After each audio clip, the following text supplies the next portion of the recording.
Pause for a moment, take a breath, feel awe and appreciation for being alive. You're here, present, listening. Welcome to the audio version of Awe Digital Wellness Podcast, where we explore mental health, happiness, and the beautiful, messy, complicated relationship we have with ourselves, other humans, and with technology. Make sure to follow us on your favorite podcast app and on our social medias, and more importantly, to visit and reach out to us on our website at awedigitalwellness.com. Each week, we'll dive into the science, the stories, and the practical strategies that help us thrive, both online and off, because well-being isn't about disconnecting from technology, it's about creating real connections and communicate with communities with open discussions. Even the difficult topics, we will get to it. Let's dive into this week's episode. Today, it's my pleasure to introduce you to Dr. Bonnie Lee, who is a registered counselor, therapist, and supervisor, family and couples professor, addiction and mental health at the University of Lethbridge, professor, and she created couples and family graduate course. She's been lecturing and speaking around the world. She was recently in France, in Asia, and in the Las Vegas conference. And we have her today to talk about family, couples, communication, and addiction. She has a relational approach to addiction, which is quite novel. And she created a model called CCT, which we'll hear a little bit about. Good afternoon and good morning, Bonnie. How are you? Yes, good morning, Christian. Nice to be here with you. We've met actually in the behavioral addiction conference last year in Europe, and I admired your findings. You did some studies showing that thinking about addiction in a relationship more holistic way actually gives better result. Can you tell us a little bit about that? Right. So at that conference,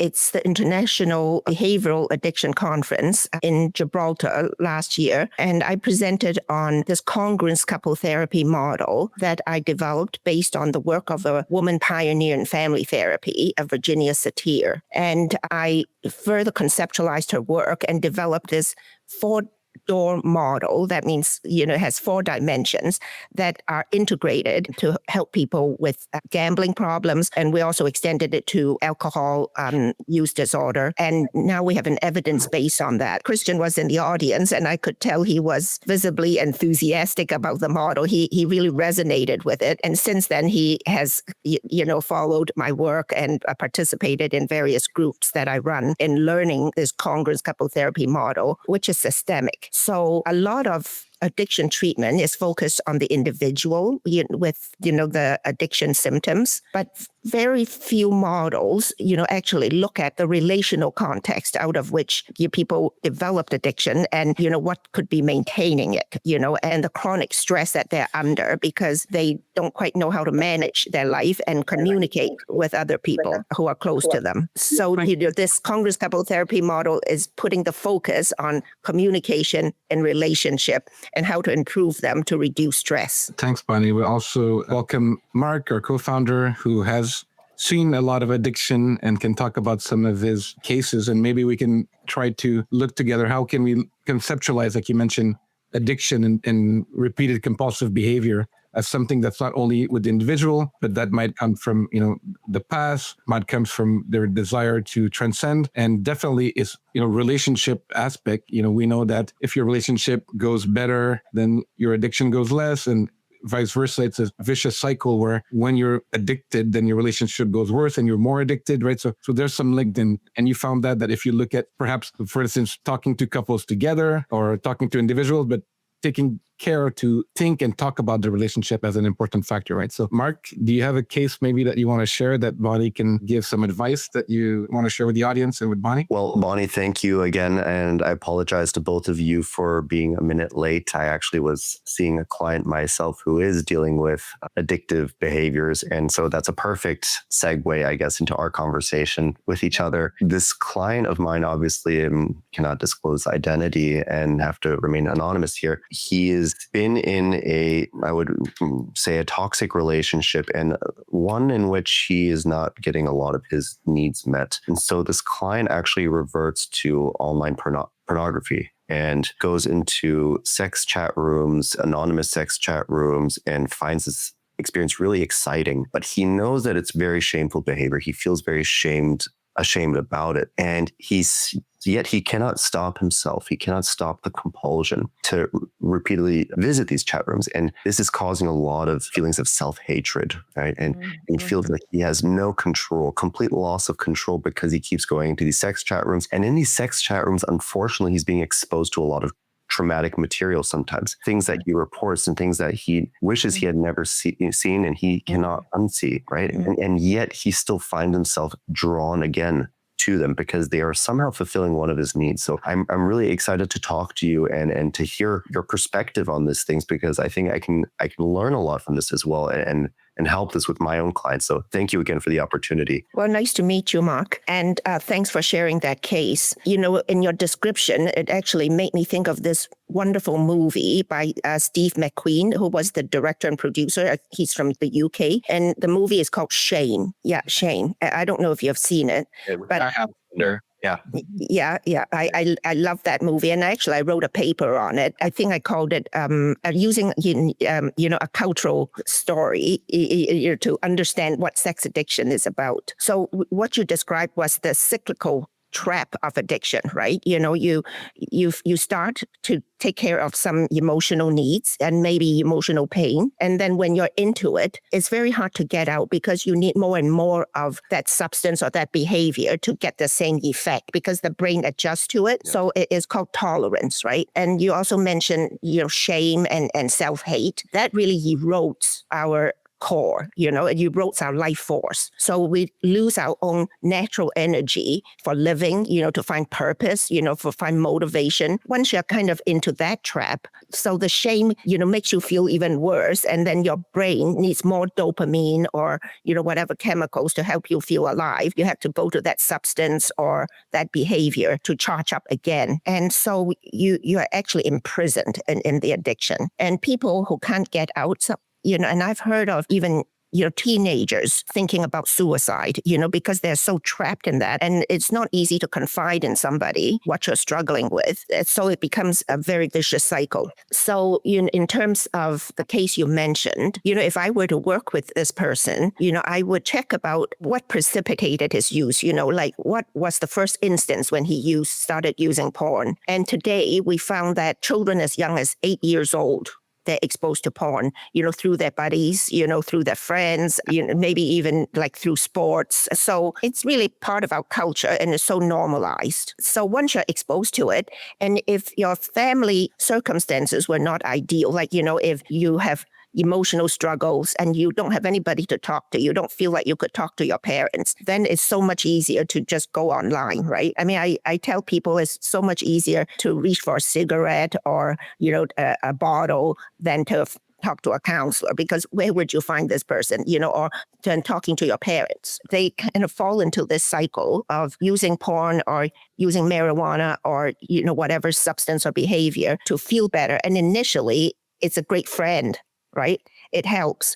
But as I said, it has its own snares. You get caught up in it and then you don't like yourself. Maybe you spend a lot of money on it. Who knows? But it's hard to get out. So what is missing in the first place is a more human way of dealing with these emotional issues, struggles that we all have, to have somebody to talk to about that. So that's a very important piece, to find out when this porn use started. Was it earlier in childhood or, was it just recently, with the relationship, the difficulties. So my guess is it goes back a little further. You can work on, reducing the porn use, but I think it's more important to look at what precipitated it in the first place, and is to meet these emotional needs. And we don't want to shame or stigmatize clients because that also feeds into the negative cycle. Take a look at what his relationships were like, when he grew up, because that's how we formed our first relationships and how we learn to communicate with others. And we all need safety, to speak from, our heart and our mind, speak from the inside. Was it safe, for this person, or was it not safe? And in what way was it safe or not safe? So you might want to explore that. And then, also with porn, there is often other addictive behaviors, like we find, like with gamblers, a lot of them have drinking problems, or other substance use. So they're, what you call comorbidities. So we want to check into that and the suicidal ideation. And then, as we progress in the therapy, I would then, put a spotlight on the communication, like when he was a child, and also with the recent partner that wasn't working out for him. How do they talk to each other? My therapy model, I have a typology to look at the different types of communication, which we could talk about later. I wanted to add one more thing, which actually, with regards to this specific case, he actually grew up in a quite religious environment. Mm-hmm. And partly it's relevant because he was told that his sexuality is something to be ashamed of, right? Mm-hmm. Mm-hmm. And so coincidentally, a lot of the automatic thoughts that he has now are around him being a pervert or him being gay. He's bisexual, by the way, and he feels a lot of shame around this. And I think it's partly fueled by this religious upbringing that he had, stringent religious upbringing. I think that definitely had a strong influence on his current cognitions. That could be. And, people with diverse identities, they have a hard time finding belonging and being included in society or in family. So that certainly, it's something that, could be feeding into the isolation, right? And then the messages, from his kind of religion, the kind of talk, and maybe there's not a lot of attention to emotions, to the human side, but it's more elevated to, just a certain creed or moral side of behavior. So, so he wasn't able to be a full person, to be himself, in that context. Well, we know, for instance, that, there's so many studies that show that marginalized group or cultural minorities always have worse mental health, Yes, more addiction. definitely. And Mark, can you share, you mentioned, toxic. I don't like the word toxic, as you might know, but what can you describe what he called toxic, or what was the relationship, and see it in the relationship lens as well? I think that this individual in question is dealing with a lot of feelings of not being lovable or worthy, right? And he looks for reasons why his partner might not love him, and constantly feeling like he's not living up to the expectations of the partner. And then previous relationships, that the girl he always wanted was never available for him, right? And that's always it's a consequence of him. Nobody wants to date him. That's the belief. That's the story that he's really convinced himself by. And that's come to determine his relationships. So you put your finger on something really important, which is self-worth. And self-worth is something intrinsic and universal to all of us. We all have worth. Actually, I tell my clients, even if they don't have a religious belief, because the Christian belief would say, you're made in the image of God. But, if you don't have that belief, all living things are beautiful. Actually, I asked them to think of one living thing that's not beautiful. So how can they be not beautiful? Right. And I think finding that worth in himself, and it's not based on their actions, is based on who they are. And I think it's very important for a therapist or for relationship partners to see each other's real worth and what I call essential qualities. So I think we need to hear not only about problems and pathologies and symptoms, but we want to hear, the strength in these people, the character, the light in them. So, for example, there was one case of somebody with a gambling and cocaine addiction. And when you look at his childhood, there were huge traumas. He witnessed a murder. His father was put in prison, and he worshipped his father. And so that was a big loss to him. And then the mother badmouthed the father, and so it kind of created a lot of alienation in the family and also loss, right? So it's not surprising, he got into cocaine and gambling, but, he lost a lot of money. But after he had some treatment, he was determined to pay back the money he defrauded in his company. And so he worked overtime for 3 years, to make up for the money that he owed the company. And that shows such integrity, I have so much respect for this person. So I think we need to hear those stories, that other side of who they are, to help lift them out of this dungeon of self-hate and self-doubt. Thanks for that story, Bonnie. I have also, a client that actually reached out to me after we did our porn addiction or corn addiction episode on the podcast. And it's a relationship issue. This person is a male in his late 40s, married with 2 young kids below 5 years old, and facing loss of intimacy. And then after watching the podcast, kind of said, well, maybe now I know why. I've been watching porn for the last weeks or months, 2 months, 5-6 times a day before going to work or this and that, right? I can't stop. And then I see that it affects my relationship and I don't know what to do about it, right? For instance, he has shame of it. And then, I'm trying to say that through, the coaching, we can go to a point where eventually, it would be better if he can communicate that with his partner, right? And with no judgment and no shame, saying, well, this is affecting my relationship, it's affecting my self-worth. How would you go about, trying to make that bridge and give that person confidence that, that they can stop and they can rebuild the intimacy and relationship that they had? So I might say, I think it's wonderful that there is this part of you that sees the downside of what you're doing, and how it's costing you. So it shows that there is an enlightened part of you to be aware of that. So I would kind of affirm the self-worth there, and it's great that you want to take action, about that, and that shows your motivation. So you not only think about it, but you're actually doing something about it. I would be really happy to work on that with you. And I think framing things as doing something together, it gives people hope.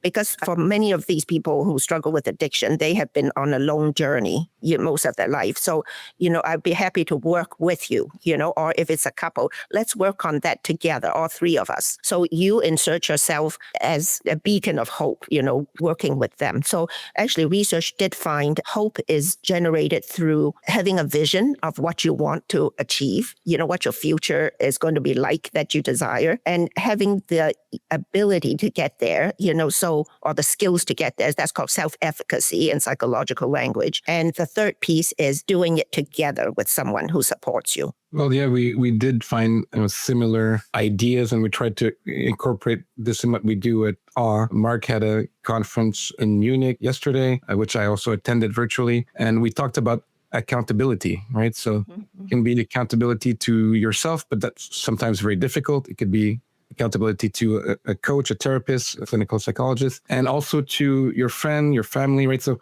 when because you said a long road, but also alone and often isolated road to the shame. Oh, I did this behavior again. I want to change. I don't know how. I want to so much, but I cannot. And to bring accountability in the mix, I think is something you want to share, Mark, what you've been able to do with accountability with your... Yeah, absolutely. Well, I think accountability, I literally have some clients of mine who will send me pictures of them at the gym, right? To know that somebody is actually watching out for them and counting on them to go. It's because, in cognitive behavioral therapy, you talk about action plans and getting people to take massive steps in their life between the sessions, because you only see a client for 1 hour out of 156 weeks or 156 hours per week, right? So you want to make sure that they're actually making tangible progress in their life outside of the therapy sessions. How do therapists ensure that? Well, for one, I try to be very clear about what are some realistic expectations that we can have beginning therapeutic relationship together. And then secondly, what are realistic tasks that they could work on between the sessions, or the things that are mutually agreed upon. And so one of the things could be, okay, I'm going to apply for 15 jobs this week. I'm going to go to the gym twice this week. And then understanding what's the big why. Why do you actually want to do these things, right? Why is this? This is the emotional component behind it. And so that's extremely important. And I think when it comes to things like digital addictions, the very nature of technology is isolating. It's alienating. And time alone, on pornographic websites, or they spend time alone swiping on Tinder, Bumble, Hinge, these dating apps when they feel lonely, because they think that technology can supplant their natural needs. But it does fall short in a lot of instances. And I think this is where, CCT and it can be really helpful, because the addiction cycle starts to kick in when people feel isolated in these states. Yep, absolutely. And I like your idea about doing work in between sessions. And then you might want to say, and then we can talk about it when you come in next time. So in between, they're actually taking you with them. like as if, I have to tell Mark about, how I have implemented what we agreed upon. So I think that's a really good way to keep the continuity, but it's also taking the therapist with you, like up here, the little therapist in your head. And I think in terms of steps that they take, as you know, in behavioral modification, you want to break it down into very small steps, because if it's too big, then they're doomed to fail. They can't, make such a big leap. So your tiny steps, and like with couples who want to be connected with each other, it's not like talking about the deepest, darkest secrets with each other or the deepest, darkest pain, right? But it's to maybe share a joy that they experience during the day and with each other. And that takes 10 minutes, and they can do it maybe 2 or 3 times a week. So that's very doable, because a lot of families or couples have very busy lives with children and dual income and all that. So, maybe take 15 minutes once or twice a week. So that's very doable. So I think it's important to make something doable or see what the client would consider doable and start with that. Do you mind if I jump in and ask another question? So I have difficulty sometimes with patients who are in relationships because a lot of their problems revolve around something involving the relationship. And I'm not a couples therapist, right? I only see one person at a time. And I often tell them, right, I'm here to help you with the issues that you're dealing with. But unfortunately, your partner is not here, and I cannot counsel them at the same time. So I run into this limitation of my clients speaking a lot about their relationship and their partners, but it's only one side of the story, and I don't have the other person present. How do you deal with this limitation? And right. Yeah, and you're right. It is much harder to work on communication and relationship when you only have one person in the room, because you only get one perspective and one description, and you don't see in real life, what's happening. So that's why I like working with couples, because instead of going by what they tell you, you see the movie. And, counselors who work with couples tell me, when you work with an individual, it's like reading a book. Like you get the text, but when you work with couples, you get the video. You see it played out in front of you. So in that particular case, I think I might want to refer them, to somebody who is comfortable working with couples, and you can still work with one partner, and if the other partner needs some individual support, they can do that. So you can work as a team that way. What you see in a couple is how they interact and how they affect each other's behavior. So your client might tell you, my girlfriend is always criticizing me. But then, when you put the two together, you notice that, the girlfriend might be criticizing, but your client might not be saying anything, and makes the girlfriend really frustrated.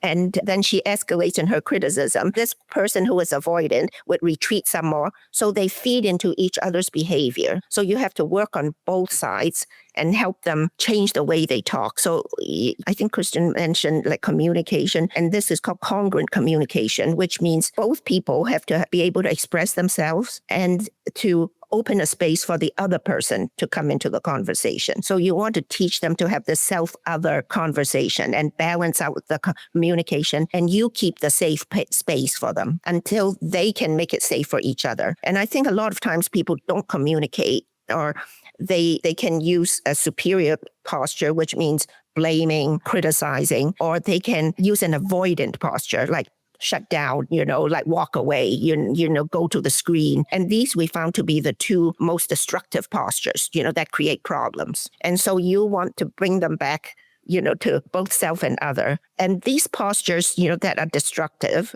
I'm trying to not use the word toxic because Christian doesn't.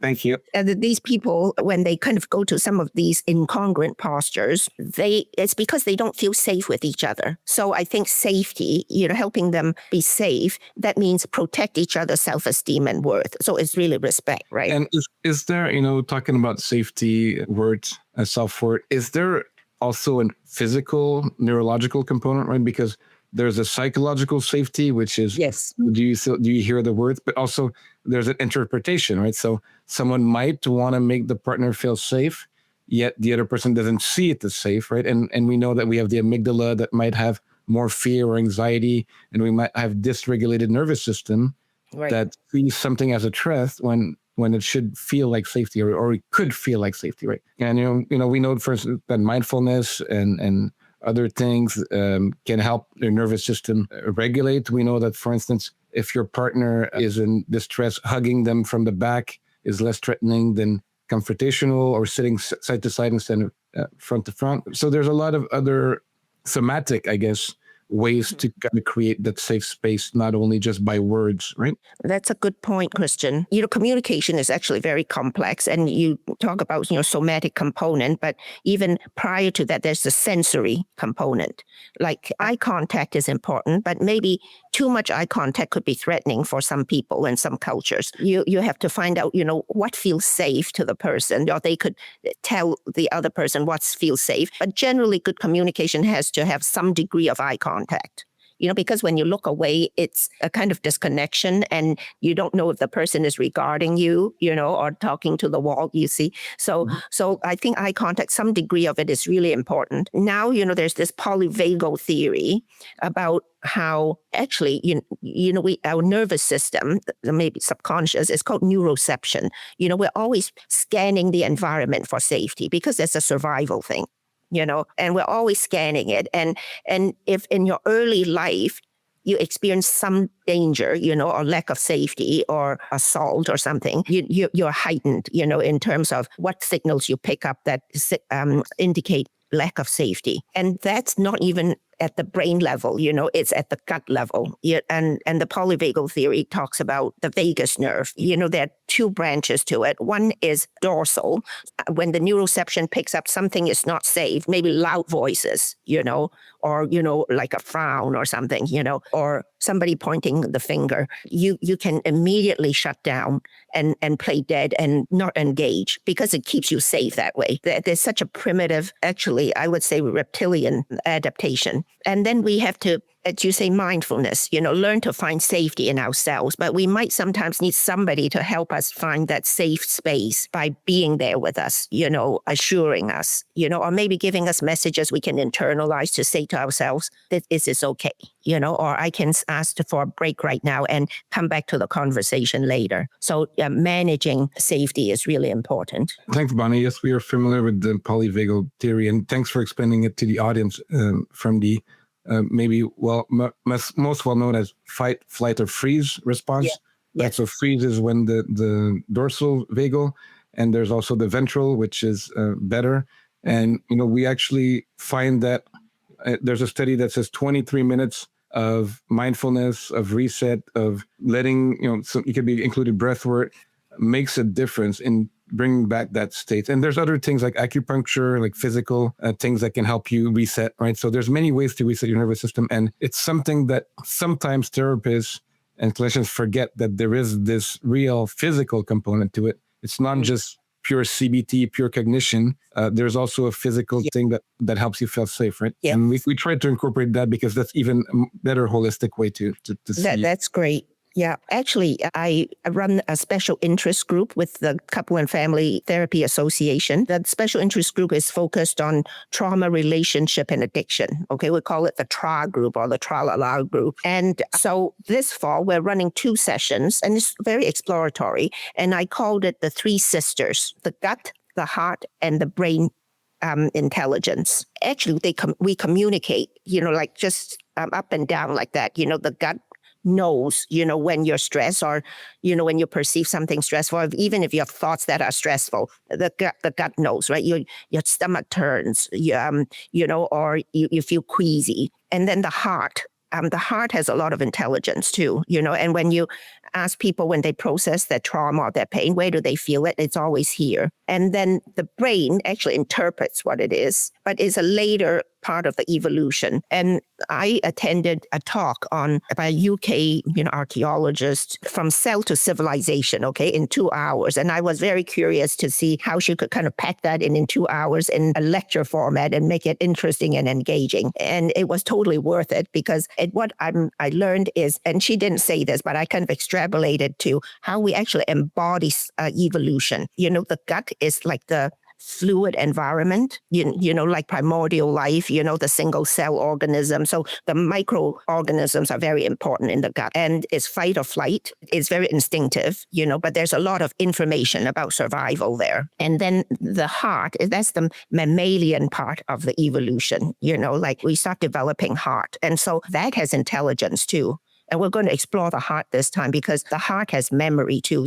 There were some, I don't know if they were very rigorous scientific studies, but the heart has memory. And then the brain, this is the latest part of the evolution. So we embody evolution. So we're absolutely amazing to help us survive. Great. And, I also have some qualms about people talking about the heart in terms of the emotions, because we know the emotions are in the limbic system. There is some clear example of the heart being affected, having memory, as you mentioned. I don't know the scientific study, but we can even talking about the polyvagal theory, that way that the heart rate variability is an indicator of the health of your vagus nerve, right? Mm-hmm. So it's an indicator of your resilience to being able to go through a stressful situation, so your heart beats very fast, and then to come back to a calm state, right? So to have less long or intense period of stress. And there is also some physical way to help train the heart rate variability, including cold showers or cold bath, which I try to do once in a while, and people think I'm crazy, but it does help, and it increases your dopamine, and it increases your resilience, right? And there's also psychological ways to understand resilience and to reframe events as positive or as growth, with growth mindset versus fixed mindset, internal locus of control versus external, right? So there's many ways, and it does reflect in the heart. So yeah, there is some science to it, even though many people use heart in kind of a romantic way when the science was not up to date centuries ago. But yeah, thanks for sharing that. Yeah, everything is connected. And we, as neuroscience, psychology, therapy, we have to remember that the brain is connected to the rest of the body, right? It's not on its own. Like the human body is connected to their community and to their relationships. Same thing for internal, right? Yeah, those are really good points. And you mentioned somatic. Somatic is really the heart and the gut, and when we heal, we have to pay attention to what the other signals are, from the heart and the gut. That's really important. There was something I was going to say, but it kind of slipped my mind now, but continue. Perfect. So we're talking about relationship and communication. We talked about addiction, gambling, gaming. I know we can come back to the gambling conference you went to in Las Vegas, and what insights you had about, for instance, online gambling and sports gambling that's on the rise, that was decreasing, now on the rise. But just in terms of relationship, we saw how porn use can affect relationship in two different cases. But just the phone itself, right? So we've learned about the concept of phubbing, right? People ignoring themselves, being on the phone, avoidance that you mentioned, communication posture, right? So the phone is an easy way to avoid. I'm not looking in your eyes.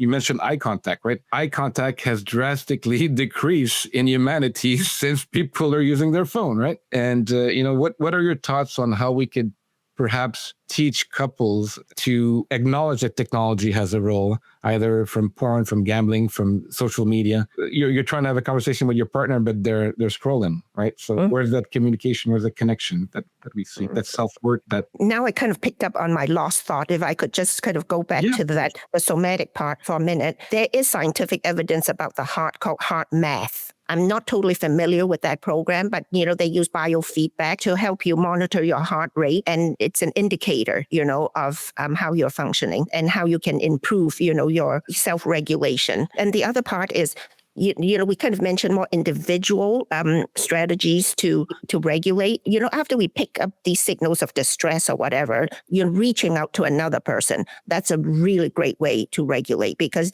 when talking to somebody, you get perspective, and you know the world is not just focused on your problem, or your problem is not the whole world. There's so much else going on. So having an external focus sometimes helps, rather than the constant rumination and self-focus. I grew up in Hong Kong, and somebody told me, Hong Kong, actually, I don't know about now, but they had the lowest homicide rate, even though it has the densest population. And since somebody told me, you don't get too depressed in Hong Kong, because the minute you go on the bus, you start noticing other people and what they're doing. So, in a way, it really forces you to have this external focus. So that was that part about the heart and all that. Oh, and the other thing is, the reason the heart is so important, or, an indication of the importance of the heart, is so much mythology, right? Especially like the sacred, in the Catholic tradition, the Sacred Heart of Jesus, Immaculate Heart of Mary, so it's very focused on the heart. Okay, so going to the phone,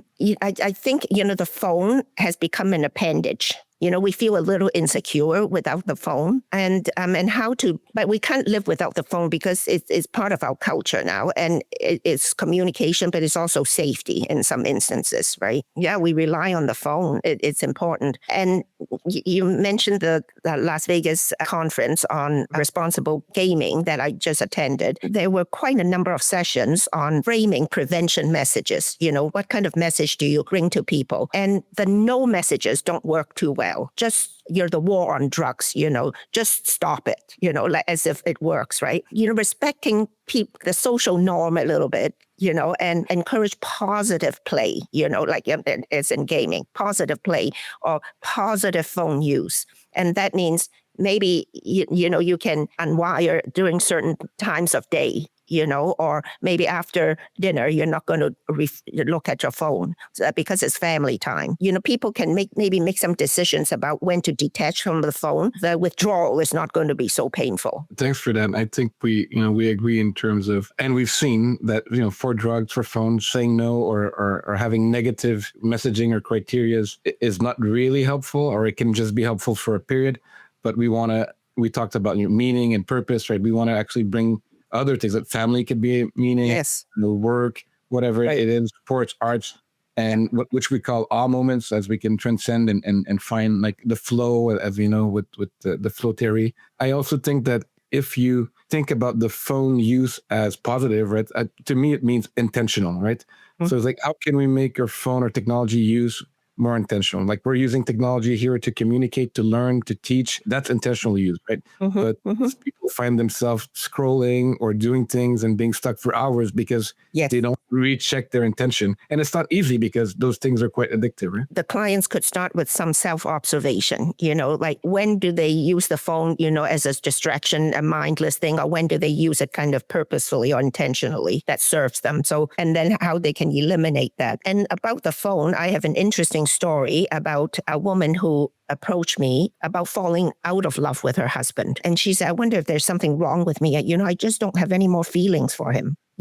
So what can I do about it? So she kind of wondered about herself and kind of blamed herself. And she was kind of worried, like this lack of romance, lack of affection. Well, maybe there is affection, but lack of romance for her husband.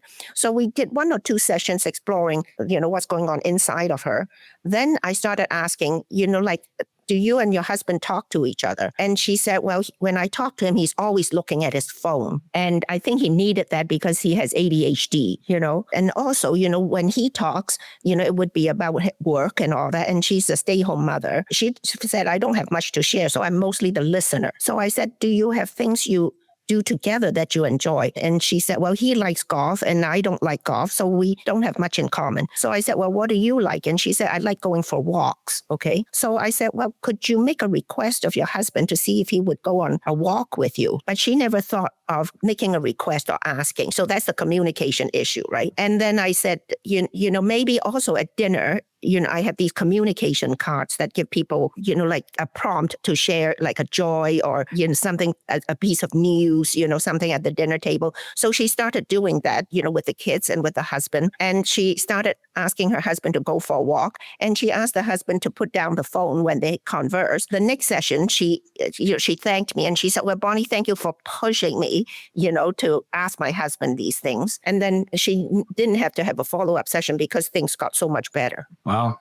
Thanks for the real story, how phone affect relationship and communication about, right. Whatever phone or technology you use. It's hard when you're in your mind, like you said, and you're trapped.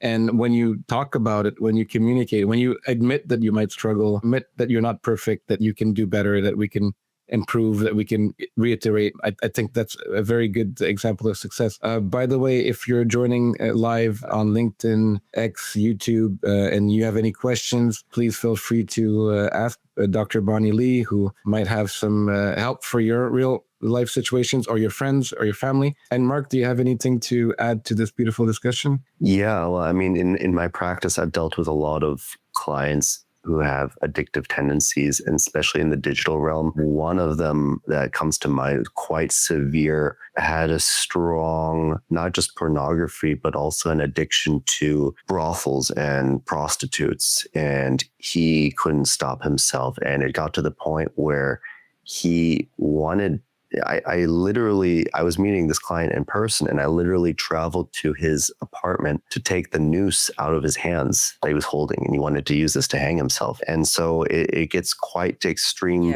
lengths when people are stuck in this cycle. I found very interesting about this client in particular was that he actually had a daughter. So he's my age, not too old, 32, but he has a daughter whom he met once, and he decided he didn't want to have a relationship with her, and he didn't want to have a relationship with the mother of his daughter either. This is somebody who I think has had narcissistic tendency and also a bit of bipolar disorder, but he's a software developer, right? And so he's constantly by himself most of the day in front of the computer, isolated anyways, feels like nobody cares about him, has this family or this daughter that's out there, but he doesn't want to form a relationship with her. And coincidentally, he falls deeper into this addiction cycle. So I'd love to hear your thoughts on this specific case. Well, I think you described it very well. It seems like, he has difficulty with relationships, and it probably stemmed from way back. I always ask, tell me a little bit about how you grew up, and and how did people talk in the family to each other. So that would give you a lot of information. What contributed to his, you said narcissistic and tendencies, and narcissists are focused on themselves. They don't open up a space for the other. We talked about the self-other balance. Why isn't he interested, in the daughter, or the wife? And pornography or, online addiction or, going to brothels those are pseudo relationships and not real relationships, but they could keep you safe because you're not putting yourself in there. You're just going through the motions. They don't really satisfy. So maybe what he really needs to learn is how to form real relationships, through communication. But that might mean peeling down the layers to find out, where was that fear with that original wounding, that he suffered. So that kind of thing. Yeah, I mean, it's interesting. This was a client from a few months ago, and I don't work together with him anymore. But I remember talking to him about, previous relationships that he had in his life, and whether he had been in love, and none of he had one instance of when he was in high school where he had felt deep feelings for this girl. But other than that, he never felt loved, and he grew up in a very cold household. And he said that going and visiting these brothels, it did give him some feelings of like somebody cared about him, right? And then right. For him. And I think coincidentally, you see a lot of the trend nowadays with online pornography is towards these platforms like OnlyFans, and they have these relationships with these content creators called parasocial relationships. Actually, what a lot of men seek when they pay for these subscriptions is the girlfriend experience, right? They want to feel like this woman who they've only met over an internet connection is actually their girlfriend and cares about them and says, "Oh, sweetheart, I'm here for you." And they want that experience, right, of being in a relationship because they've never had that in their life. So what he really longs for is really relationship, right? But relationships are not easy. You have to pay attention. You have to risk vulnerability. You have to learn communication. Yeah, it is not easy, but these pseudo relationships are easy, and they can satisfy for the time being, but they don't last. And they're not real, so in the end, you're betrayed. So what does he want, the real thing or the pseudo thing? So he has to make a choice around that, and it takes work. Relationships take work. What would you say to somebody, though, who feels like they don't have a choice, that they're so deep in this spiral of addiction that they feel a complete loss of agency over their actions? Well, I think like you talked about hope, they have to have a vision of what they want, see if you could kind of bring out some of that. Like this person seems to have said, he wants to hear, comforting messages, of, love, or sweetheart, like these, sweet words, that would make him feel treasured or valued. So maybe that's what he wants. So you might have to kind of,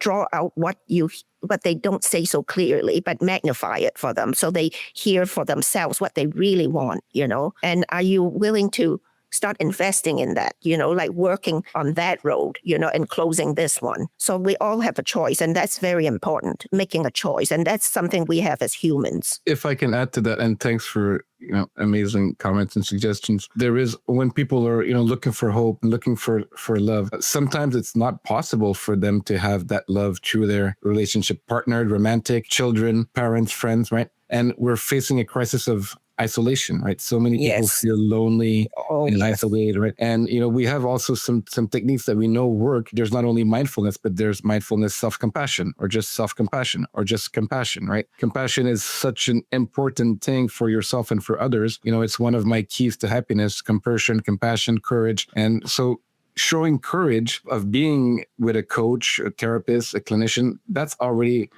that's one step. I think we should always acknowledge that person is doing a step, there's agency already from that point. And then to give them the ability to seek or find love from others. But before, I think we need to give them love back to themselves, right? So the practice of self-compassion basically is you imagine that someone who loves you, or a friend that's there, you say something nice to them, and then you say that to yourself. And that can kind of give back a little bit of that self-confidence to that person that might just don't feel it, don't have the resource, but you can teach them how to rebuild their self-worth through self-compassion practice, for instance. I think that's very important, and as we said, self-worth is at the core of it too, right? How we view ourselves and building that up. But I think we need community. You talk about isolation, and it's really hard to find community these days. Working on the relational front, maybe you can ask some of these clients, see if you can try to make contact with somebody in a real way, like look at them,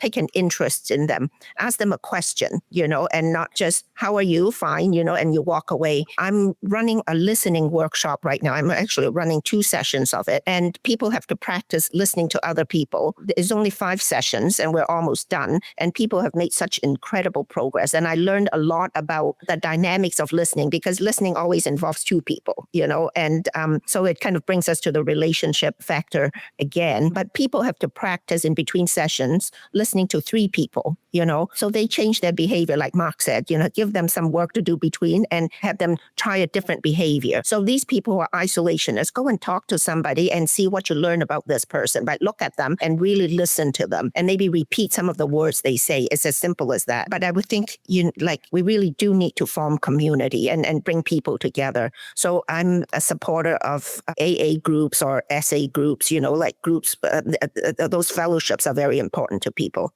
And maybe just one more point before we end, on the phone use. The phone offers so many products these days. It's not just porn, but, at this gambling conference, I learned how online gambling, sports betting, that has really risen exponentially. In the U.S., they're very worried about college students gambling. And at the University of Mississippi, they set up a center for collegiate gambling. And in Canada, too, like I've heard cases where people used up their student loans or their scholarship money in sports betting. And just because it's normalized now, you don't know that it has such a big risk. But they found people who do online gambling, their chances of developing a gambling problem are 3 times higher than those who go to a physical casino. And this online gambling really exploded since COVID. And now we have private operators. It used to be the case that the government regulates all these gambling venues and online gambling. But in one of our provinces in Canada, Ontario, they engaged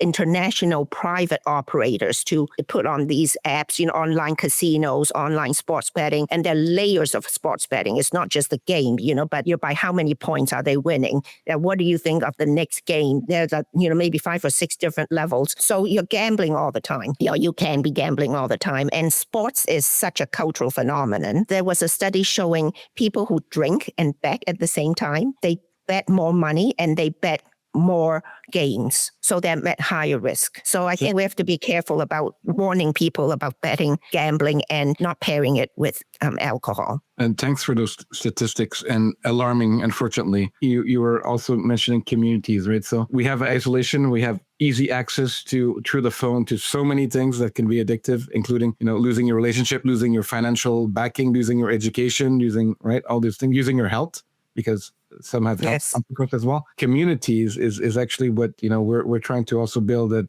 AWE, is to have this space. These conversations are also building community, talking to people. People can come and have questions so that they don't feel alone, and to build that support network where the more information that is relevant and that can help, and also the more supporting people that can talk about difficult topics Yes. and not put it under the rug, and also build hope, like you mentioned, right? So there is hope that there are some solutions. There are some people that are working hard, including yourself. Bonnie, really appreciate everything we're doing for all the communities of counselors. So as a supervisor, you're supervising counselors, therapists, clinicians. You're attending conference. You're a gracious guest at our podcast here. We really appreciate your wisdom and everything that you do to help families, couples, and individuals. Well, thank you so much for the opportunity today. And if people want to contact me, they can email me at openheartcouples, plural with an S, openheartcouples@gmail.com. Thanks, Bonnie. Mark, any closing statement or observation? Thank you, Bonnie. This has been really insightful for me, and I look forward to speaking to you again very, very soon. Yes, it's been a joy, and I really enjoyed the conversation. Thank you. Likewise. Thank you. Thanks, everyone, for tuning in, and thanks, Bonnie and Mark. Have a great rest of the day and weekend. Thanks for listening, and we'll be back next week for more awe and awesome conversations. Make sure to follow us and comment on your thoughts on this week's topic. I'm your happiness expert and co-host, Christian Dominic. Please find and reach out to us directly and visit our website at awedigitalwellness.com. See you next time. Thanks for your curiosity. Looking forward to your comments, and keep on smiling.